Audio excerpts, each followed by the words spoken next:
अरे हो तोरा माई के है लगावे दे। अरे भतीजा तोरा माहियो जिंदा बाबा। अरे तोरा मौसी जिंदा। हर बेटा हमारे तुझे तो मेरा साइज के भेटाई करते आ जा। है जोड़ी की कोनो जोड़ा बा। ये जोड़ी के कोनो जोड़ा बा। आ पातर दिया घोड़ी आ तनका सा मोट घोड़ा बा।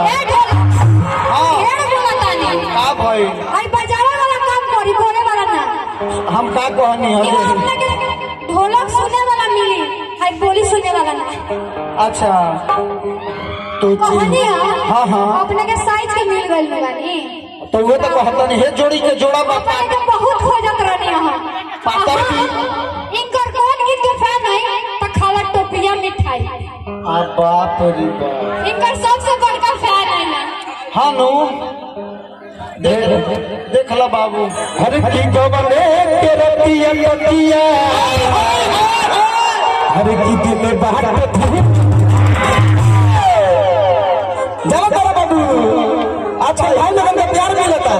हाँ हाँ बड़ी बेसब्री से चलता बाबू। कैसे मिलियन पार कर। अब तू है लगा लिंटर पर है खड़ा रहा तू है लगा ठीक नु।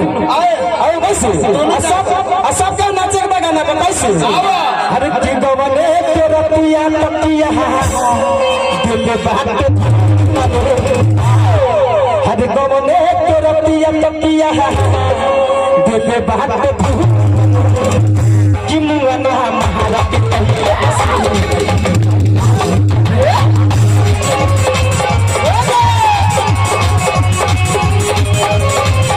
गवने के रतिया लतिया दिल बात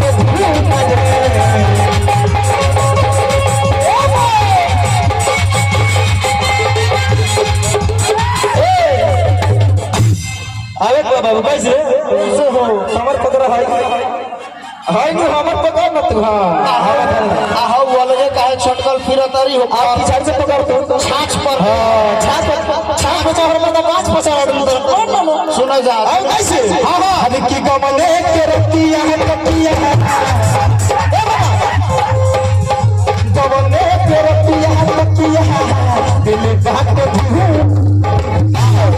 कि मुआ ना महारा के पहिले बस